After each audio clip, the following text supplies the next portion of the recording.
Hey everyone, welcome back to the podcast life. I am very excited to be joined by Charlie Harding today, the co-host of Switched on Pop. Charlie, thank you so much for joining me. Oh my gosh, it's such a pleasure. Thanks for chatting with me. Yeah, of course. And I want to start with some Switched on Pop specific questions because today we're going to talk generally about what it takes to make a great music podcast. Switched on Pop has been going since 2014. So obviously a lot has changed in the podcast landscape since the last decade. So how has Switched on Pop evolved over the years? Well, it started out as a passion project. I had played in a band with my now co-host, Nate Sloan, and we were breaking up. Not our friendship, our band. We were based in the Bay Area. He was moving to New York City for a job. I was moving to Los Angeles. And we wanted to continue our musical relationship in a long distance way. And when we thought that playing music or sending songs back and forth would be too challenging, but we had a shared love of music education. And so we wanted to make a high quality music education oriented podcast. We did it for a number of years, really for fun on the side. I think by the end of our first year, we started to find a really meaningful audience. And it took a few years until we really transitioned it into being a more full-on enterprise. And I quit my job and became a full-time music journalist. The actual show went through many transformations over that time. But it was a passion project that evolved into a full music career. Is that partially what drives you to continue making the show, especially now that you are somewhat depending on it for your livelihood? I know you're also a professor, if I'm not mistaken, but is that partially what keeps you and Nate both doing the show? Capitalism keeps us all hustling, obviously, but I continue to make this show because I get to collaborate every single week with my best friend. I get to cover music. I think to pursue a life in music is a somewhat ridiculous thing to do. It's not a particularly good way of making money. It's probably safer to play Powerball. I don't know. But music is an obsession. And, we develop passions for the arts. And I just couldn't get music out of my life if I wanted to. The best thing about covering music as an area of inquiry is that it's constantly changing. So just by the nature of our beat, I can't get bored of it. I am more interested in music every day. The more I listen, the more my ear grows, the more things I realize I don't know and that I want to learn more about. So I don't know. I would like to continue to have a musical life my entire life. I don't know if the show will exist our entire life. I don't know if we'll all have jobs or be subservient to some sort of artificial intelligence in a few years. I love getting to do what we do. It definitely comes from a love of music. So what made you want to focus on pop specifically for this podcast? Obviously, pop is a very, very broad genre in terms of what you can cover, but there are so many music genres out there. I imagine you listen to more than just pop. Being as big of a music guy as you are, that's something that I found because I majored in music industry. And there are some people who are like, I'm a metal only person. And, those people do exist. But for the most part, I felt like I was constantly meeting people in the music industry who listened to so many different things. So what made you guys pick that specific area of music to cover? There were a number of reasons, and it's evolved over time. From the start, I think pop music was a thing that we weren't that familiar with. Nate really grew up on jazz. I played sort of more, alt rock stuff. And we wanted to explore music that was maybe not familiar to us, but also perhaps there was something crass about wanting to pursue popular music because it would have a larger audience, but rather we thought it would be a really great tool for the show in its early onset really was a bit more of a music education tool, and we were really into like the music theory of popular music. We thought would be an interesting angle, and we really moved away from that within a year or two. But sometimes the show is still associated with this concept where we might talk a little bit more about ideas of composition and some theory as a way of understanding music. And the angle of pop, though, really revealed itself to be much larger than we realized. I think at first it started with top 40 bubblegum pop, but popular music is a very, very wide umbrella that I think encompasses everything that is popular, including potentially within a subgroup. There's how many versions of metal exist, right? Like thrash, grind, doom. Those are all popular within their own sub niche, and so I think the frame of popular music to us has really widened. We just finished our latest episode about the film Sinners, about blues music. Blues music was popular music in its time. It's not now. Maybe it will be again because of this film. I think that it's a just very large umbrella that we get to work within, and so there's always some interesting story that we wouldn't otherwise, that I think I might not get to explore if we were doing something much more niche. Yeah, that's a very fair point, because I know in past episodes you guys have even touched on more pop country. Shania has come up in, I'm sure, numerous episodes because how could she not in the grand scheme of, like you were saying, popular music. But I want to dive into the production process for this podcast because it is highly produced. You guys have Rihanna, your producer, who is on pretty much every episode, if I'm not mistaken. And it really is just such a well put together show. So how do you decide, firstly, which ideas to pursue for episodes? Well, I have to also just give credit to our larger team. So Nate and I co-host the show together. Rihanna is our producer and is probably on every 2 shows or so. So they're an on-air producer. And then we also have Art Chung, our editor, previously Julie Myers, and Brandon McFarland, who is our engineer. We also have amazing illustrations by Iris Gottlieb, and we have theme music by Grammy-nominated artist Zach Tenario and Jesse Adams of Arc Iris. And so we have a really cool team that builds this whole thing together. It's definitely not any one person. How do we choose the music? I always wish that I were more deliberate, or I had a system that was like, this is the song this week that needs to happen. But I think instead we just end up trying to be very responsive to culture in the same way that popular music is responsive to culture. We're trying to be on top of the latest stories usually. We want to do things that are typically somewhat newsworthy, though occasionally we'll just do throwback things because it's what's interesting us at that moment. And sometimes it's really obvious. Sometimes it's like Beyonce's Cowboy Carter is coming out. Or like, did we even know? Was that a surprise? I hate the surprise albums. That was always my difficult work, right? But like if there's a big release that's about to happen, we're planning our work around that, and we'll work through the weekend to get that episode out. Other times I intentionally leave my calendar empty because I don't know what's going to happen in popular music, and there's always something that's going to surprise me. Like right now, I don't know what I'm doing in 2 weeks. Okay. Because it's May 9th when we're taping this. And that means all of the songs that are going to be the songs we're going to hear all summer are going to be coming out over these next couple of weeks. And something is just going to take over the culture. Mm-hmm. And I don't know what it is yet. You don't know what the next Brat Summer is. I mean, it could be Brat Summer all over again. Charlie XCX is trying to make it happen. I did just go to her show. I am wearing her hat. Yes. So yeah, I don't know what it's going to be. I have to leave my calendar open. Sometimes we know long in advance what we're going to be working on. And we always have some kind of like larger projects that are simmering in the background that might take us months or even a year to produce out. Yeah, so that leads into my next question, which was roughly how long does it take for episodes to come to fruition? I know you guys recently did an episode on Taylor Swift that sounded like it maybe took a while for that one to get put together, just because it was sort of an all-encompassing thing. It wasn't about a specific release that was recent. I appreciate that. Not all listeners are producers, and so we don't always. Sometimes the magic of producing a show is kind of like the magic of writing a song, where it's like you want it to feel like it just came out that way, and it's completely natural, and nobody had to do any thinking. It's just like, wow, those people are brilliant.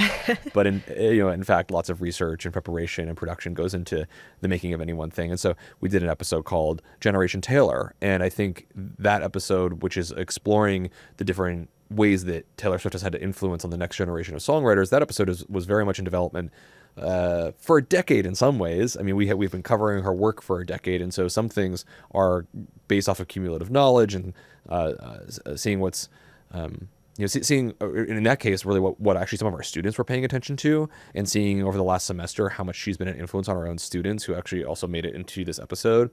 But one of them actually being Nate's former student, Jensen McCrae, who is now a very successful pop star in her own right, who takes major influence from Taylor. So that episode, we knew we wanted to talk to somebody who had been influenced by Taylor, and we were really building it around that interview. And booking that interview took time. Jensen had a really extensive touring schedule. She really wanted to do it, so we settled on a date for that episode that would meet her schedule. We also had a whole top to that episode, analyzing 3 different contemporary songwriters that we had been listening to over the last couple of years. Some parts of that piece came together very quickly. Others took time. Even assembling that story at the afterwards takes more time because it has been produced in multiple sessions. Some stories are we sit down, we tape for an hour, we edit it. Other stories are I go out, I report something, I talk to a lot of different people, I pull together clips. Those things then get compiled together into a story that gets presented to Nate, and sometimes that recording happens in multiple instances. So there's all different ways of choosing to report the story, and it really just depends on whatever that story needs. Yeah, I love that you mentioned in some ways the Taylor episode was forming over the last decade because, who she influenced in her country era isn't necessarily going to be the same as who she influenced in her Reputation era. And so to see, the bigger picture and kind of wait and see how that transformed over the years, like that's some dedication. Yeah, and that's part of just being any journalist covering any beat is that you develop a longer repertoire of knowledge and information and experience. Repertoire, I guess, more music. The more I listen, the more I know about various influences and different things. And so I think I have a PhD level understanding of how Taylor Swift writes melodies because I study them extensively, and I literally have Apple Notes that are running, trying to document the different melodic, techniques that she uses. And so it truly, for that episode, I actually was searching through my Apple Notes. I think even live in the episode where I was like, "Hey, what is that thing that I remember I talked about 7 years ago?" So some things really are that cumulative knowledge that takes place over a long period of time, even if it's a show that came together in a day or two. Yeah. And while Taylor is very much a known commodity in pop music, and, I'm sure our mutual friend Jesse Cannon loves how much we're talking about Taylor this episode, so I'll shift and ask you a question about Charli real quick here. But with an artist like Charli XCX and how she's kind of switching things up and almost making things up as she goes that you're not necessarily seeing other pop artists do you find that it's a challenge to keep up with how quickly things are changing, especially now? Oh, yeah. I mean, absolutely. I used to have more fear of I need to be cool and in the know of exactly what's happening and be in front of it before anyone else is. And I realized that that's actually not my role. I'm just not a trend hunter. I don't know what's going to be cool. I don't know what's going to break out. If I did, maybe I'd be an A&R or run my own label and be very successful in a very different way. I think often my job is finding something that is happening and contextualizing. What does it mean? How does it relate to a larger body of work? What came before it? What is it saying about this moment? I'm trying to interpret and connect rather than track what is about to break out. I'm just lucky enough that I think I have enough signals coming into my life that as things are happening, I know that they're happening. I get lots of press emails. We have lots of amazing listeners who are like, you need to talk about this thing. Why aren't you talking about this thing? Everyone in my life texts me, hey, are you listening to this? And so I'm very lucky that by the success of our show, a lot of inbound stuff comes my way. I don't have to be constantly going to shows until hours that I don't want to be up at anymore in order to know what's happening. Although I do think that going to shows, especially in Brooklyn where I live, is one of the best ways of understanding what's about to break out, especially someone like Charli XCX. Yeah, and that's a great point too, because then your podcast episodes also aren't trying to chase those trends. And it sounds like you guys aren't necessarily worried about this episode will be out of date in 3 hours after we post it or something like that, because you are contextualizing it and not just chasing the trends. I think, that's something that helps make it a little more evergreen, or even just something that's fun to look back on with older episodes, to go through and be like, oh, this is how things were at this moment in time, but without it feeling like, oh, we got to get this turned around right now. We have to get something out immediately, which, as someone who works on political podcasts, that is very much like this speech happened, so we have to cover it tonight. And I feel like people who are trying to make a great music podcast, this should be a great lesson that you don't need to chase every single thing that happens in the music world and get an episode out on it right away. You can still take your time and give people something great to listen to. I mean, I think there's an essential role of breaking news. At the same time, I think news organizations and all journalists struggle to realize that they aren't making news for people who make news. Oftentimes, especially music journalists, really struggle with this. They think that their audience are other music journalists, and then we need to one up each other and be smarter and have the faster, better take that has to be more informed than the other music journalists take. But most people aren't expected or want to consume that much music at the speed that my job requires. And so I find my job is really to be a bridge between these various worlds and to help you navigate the incredibly complex interwoven world of music that, even just studying the Hot 100 is certainly insufficient to be able to understand what's happening, because someone like Charlie XCX, who was one of the biggest stars of last year, kind of performed commercially okay. Her biggest hit was a feature, Billie Eilish, but that album, though the album did well on the chart on the album charts, that there weren't that many singles that really hung out at the top of the charts. So the charts aren't even a sufficient way of guiding you through the world of music. I think that's my job, is to help try to interpret what this means. And sometimes that's going to be like, oh, this is this really cool album. I just heard it for the first time. Yo, that came out 6 months ago. I don't care. Tell me what it means. That's where a lot of music listeners are at. They might come to things late. And so oftentimes I will intentionally wait on stories. For example, right now we've just taped an episode on the film Sinners, which came out a few weeks ago. Now, a lot of the coverage has already come out. Yeah. But I think that we have found a really unique way of connecting some of the musical history of this film that I haven't seen any other outlets talking about. Now, and again, my job is not to be better than other news outlets. I think my job is to inform my audience about the things that they want to hear. And my hope is that by this time, a lot of my audience has gone and seen that film, but they wouldn't have if it was opening weekend. And so we get to talk about it in a really different way by being a few weeks late. Some of my favorite stories are about songs 8 weeks after they've been dropped, or even a year after they've been released, when all of a sudden they're really picking up, and it's my job to help tell the story of that song.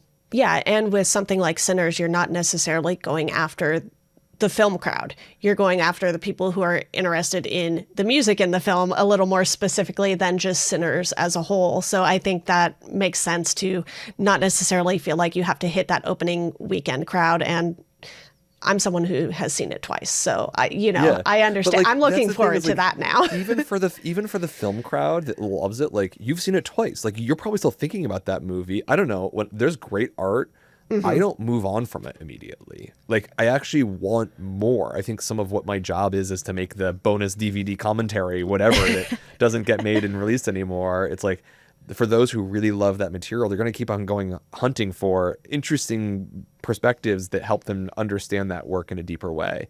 And it's not going to be just that one day. It's going to be weeks afterwards. You just have to make the DVD bonus features that you want to see in the world. That's my purpose. Well, Charlie, thank you for walking me through the specific production style for Switched on Pop, but I do want to broadly talk about music podcasts in general, because a question that I see come up a lot is how to use music in podcasts. So fair use is something that your typical person is going to find confusing. And I will give the disclaimer that neither of us are lawyers. So if you have a question about the legality, please consult a lawyer on this. But because of how much music you guys use, and just you being a songwriter, I feel like you have a unique perspective on this, because you're kind of on both sides of it, right? You're someone who's writing songs and someone who is also using songs in things you create. So could you just do a quick explainer for everyone on what fair use is and how it can be used in podcasts? Sure. I just want to say very briefly that we use music in all different kinds of ways, from scoring music to commissioning music to licensing music to using fair use. And fair use is basically a part of the U.S. Copyright Act that says U.S. copyright being a intentional barrier to free speech created to advance the arts and sciences. That's what the Copyright Act says. Like, In order for the arts and the sciences to be better, we need to allow the people that make the thing to own that thing temporarily, as in your whole lifetime plus 70 years or something. Yeah. Last I checked, that was for it. Like a pretty long time. Your heirs can get rich. So that, because if I wrote a song, then somebody else could immediately write that same song and get all the copyright for it. I no longer would have the economic incentive to write a song. But that is in contrast to the First Amendment, right?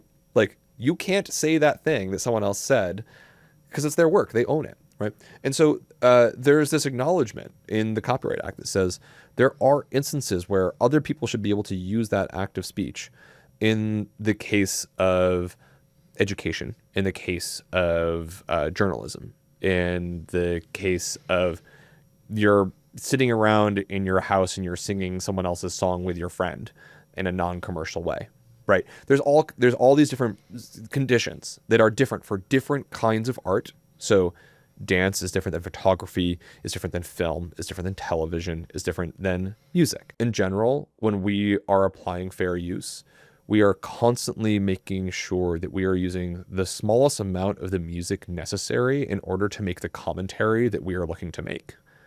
That we are extremely respectful to the rights holders. That, we want to see songwriters, producers, artists, musicians, rights holders succeed overwhelmingly. And so our job as music journalists is to help contextualize that work, help people understand it, and that requires often playing short clips of that music. We try to do so in a thoughtful and artful way. In all of the years of making our show, we have never had an issue with that. Now, one thing I particularly want to point out is that people will try to employ fair use in a way that they should absolutely not. So I just want to call don't use it for your instance. theme song. Oh yeah, don't use your theme song. I mean, that's just like a really bad idea. Yeah. But something that I feel where people get tripped up is playing music that's in the background. And their thought is like, oh, like it's just in the background. Maybe it's promotional to that other thing, or like maybe it's like inspiring what we're talking about. Anything which is in the background actually almost certainly needs to be licensed. That is music to sync. That is music which is used to enhance the feeling of whatever it is that you're talking about.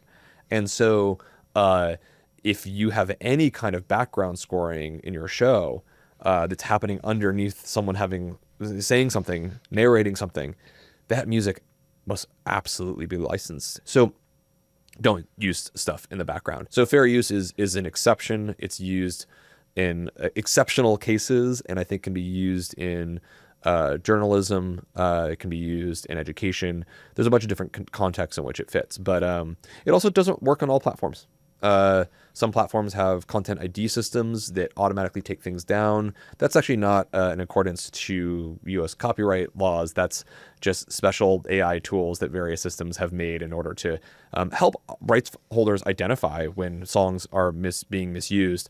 And sometimes you have to go through a whole dispute system in order to get clearances to get rid of that stuff. Yeah, I have been terrified to log into my Spotify account because I know they do that. And I had permission from a label to use a song from one of their bands as the opening to one of my podcasts way back. There was no written agreement or anything, but I am 90% sure if I log into Spotify, it's going to be we took down all of these episodes. That's one of the very challenging things is that we exist in a moment of just so much distribution of media that managing rights is very complicated. And I'm very, and I understand that rights holders are frustrated that they have so little control over these things. And unfortunately, a lot of these AI systems that automatically recognize stuff don't also recognize that there might be a situation in which you rightly own that material, that you truly are the owner of it, or that you got permission. You probably should get it in writing in the future, yes. or that maybe you are employing fair use. And so some of these tools can be quite a detriment to the production process for sure. Luckily, they've never been a major issue to us. I think because when we are applying fair use, we try to be very, very, very careful. We do everything in accordance with a lawyer, and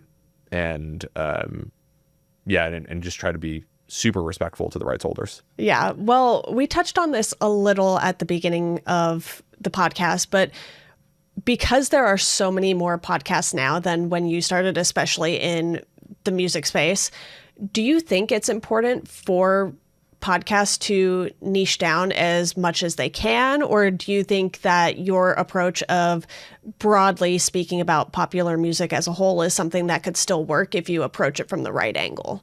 Well, I think it's really important that you have a perspective in any work that you make. I actually think that the people who closely follow popular music are frankly niche. Like I think fandom is always niche. I think that the people who are genuine fans of popular music and follow pop heads on Reddit are a special group of people. That for most people, music is something that they enjoy, that they hear in the background. Maybe they make some playlists on their own. But if you treat it like I do, where it's like music is my sports, like I follow the stats of the songwriters, the producers, who's doing what, like that's actually fairly niche to me. Having said that, like whatever show you make, it needs to have a really clear angle. There has to be a voice to it. The audience has to know why they should listen to you, why to trust you, what it means for them, what they're going to get from it. I think launching a show that's just like, this is a pop culture show is insufficient. I've been guilty of that. But sometimes the talent tied to it is sufficient. Like a great example, I love Sam Sanders. Now he's a friend, so full disclosure, but people should go listen to the Sam Sanders show on KCRW, which is, I can't even remember exactly how he frames it, but it's a pop culture show. Like he talks to the people who are making pop culture, but he's the smartest, funniest, best interviewer, such that like he's had multiple shows from NPR to being at Vulture for a while. He has another show, Vibe Check, with two other hosts, which is an amazing show as well. But his interview show is like, I know him to be a great culture interviewer. So he has built up that trust over a decade. So you can just be like, Sam Sanders, pop culture show, cool, I'm in. So the host can drive it, but I think that that's probably not your first show. Be like, this is a broad pop culture show. I think you need to say why. Yeah, exactly. Well, Charlie, thank you so much for joining me. This has been very insightful, and hopefully anyone who's looking to start a music podcast learned a few things from this. Oh, go start music podcasts. We need more music journalists. It's the most wonderful thing. We need more ways of listening. I want to hear how people are hearing music. Like that is how music develops, and I think that is why things like fair use and copyright exist, is so that like you can go create your own unique views that are your own show, which is your own copyright, discussing other copyrighted works, like, and doing so with a lot of respect and doing so within the rules of the law, and making sure that everybody is being compensated fairly. I couldn't have said it better myself. Thanks for having me.